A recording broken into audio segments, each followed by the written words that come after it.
நீங்களே தேவனுடைய ஆலயம். சாலமன் ராஜா அழகான ஆலயம் ஒன்றை தேவனுக்கு கட்டினார்.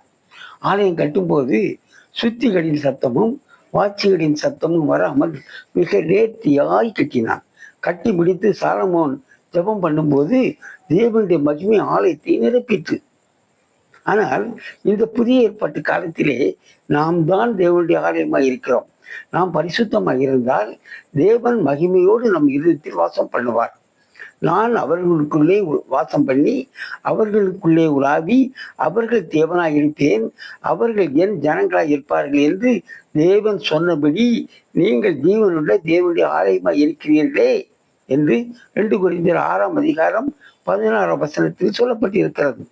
தேவன் தங்கும் ஆலயமாகிய நாம் பரிசுத்தமாக இருக்க வேண்டும். அப்போது சாலமோன் கட்டிய தேவாலயத்தை நிரப்பிய தேவ மகிமை நம்மையும் மகிமையால் நிரப்புவார். நாம் தான் தேவனுடைய ஆலயம், மறக்க வேண்டாம்.